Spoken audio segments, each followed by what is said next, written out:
Lessons in Chemistry, the Apple TV series, stars Oscar winner Brie Larson, who has also produced this show. This show was just nominated for 10 Emmy Awards. This successful series is based on the book Lessons in Chemistry by Bonnie Garmus. Recently, this book was also included in the list of 100 best books of the 21st century by the New York Times. And Bonnie Garmus, the author of Lessons in Chemistry, is our guest of this episode of Amazon Book Talks.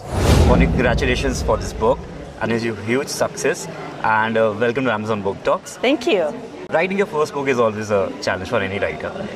They have all sorts of doubts about their own ability. How was this experience for you, writing your first book? Well, this was actually my second book. Actually, It's book 2.5. My first book never went anywhere. So the first book is really good practice. And the second book was, like all books, I think really difficult. I think writing a novel is like running, somebody once said it's like running a marathon, but I think it's like running 5 marathons back to back. This book has received overwhelming response from the readers. It is the most talked about book of the last year. How has this experience so far for you? It's been very surreal. I really didn't think it had a chance of being published. I was really surprised when the auction started happening and interest started growing. And I'm very surprised to find it sold all over the world. So it's been just surreal, and I'm very grateful to readers for picking it up. Your book has also been adapted for the TV series. Some people believe that movies and TV series can never capture the magic of books, while others prefer films over reading books. What is your opinion on that? I have to agree with those people. I think Hollywood tries, but I think it's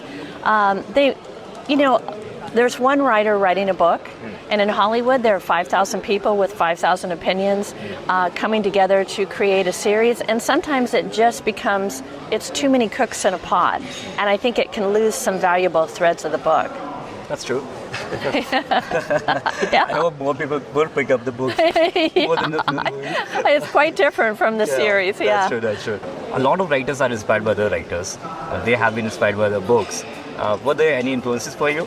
Oh, there were so many all my life. I mean, I think John Irving was a huge influence on me, but several other writers, more current writers like Hanya Yanagihara is a huge influence. I don't write like these people, but I admire their craft and I admire their storytelling. And I think also Sigrid Nunez is one of my favorite writers. So I could just go on and on. There's another writer I really admire, Percival Everett, who's coming out with a book this year called James, and I think it might be my top book for 2024 so far. How difficult is it to imagine a life set decades apart? It's set in 50s and 60s, so how difficult is it to imagine for you? Well, I said it at that time period because I wanted to reassure myself that women had moved forward in the world since that time period. And when I started researching that time period, I thought, well, yeah, we really have.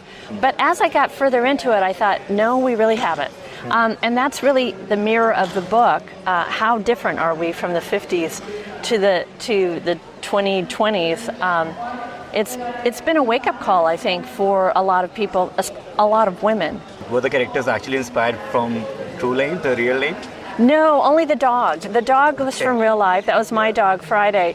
But the rest of the characters, Elizabeth Zott, I wanted to write my own role model, and so she is my own role model. The rest of the characters, they're all imagined. The book has flaws in their characters as well. So, do you think that in real life there's no perfect character, or these are just imagination of stories? I think characters have to be flawed to be believable. And I think all people have flaws, and I think it's very hard to relate to someone who's perfect. So yeah, Elizabeth Zott has flaws. Have you already started working on the next book? Yes. Okay. Yes. Can you tell us something about that? No, because it keeps changing, it keeps morphing, and but I'm really excited about it. I really enjoy being in that world, and I'd probably be done by now if I did. This book has become so successful that I'm on the road a lot, but I hope to finish the other book in a reasonable amount of time.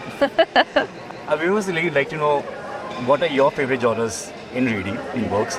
What are your favorite type of books that you pick up? I read an enormous amount of nonfiction. Okay. I read a lot of history, a lot of science. I read very few memoirs, but occasionally I'll read one.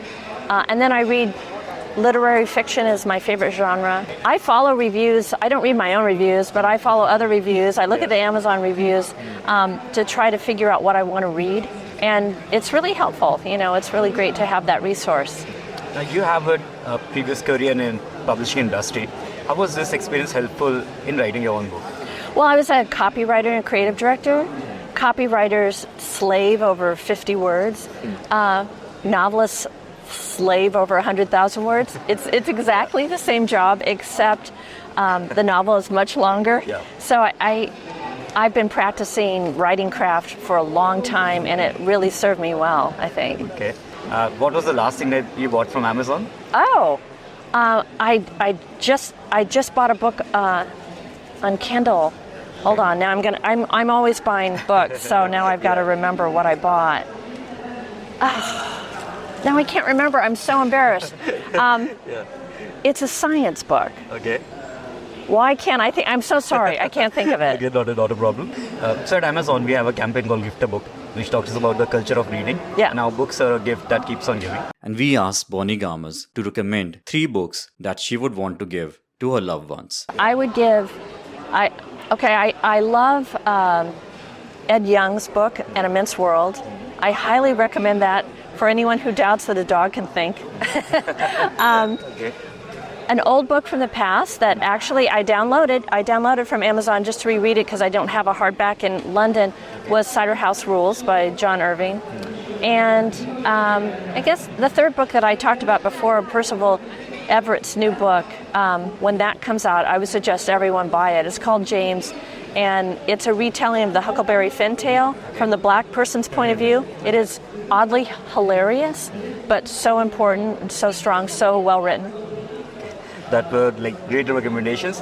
Bonnie, thanks again for joining us, and once again, congratulations for the success of the book. Thank you so much for having me. And you can buy this book at 65% discount from Amazon during Prime Day sale, which is just starting. Just click at the link below in the video description.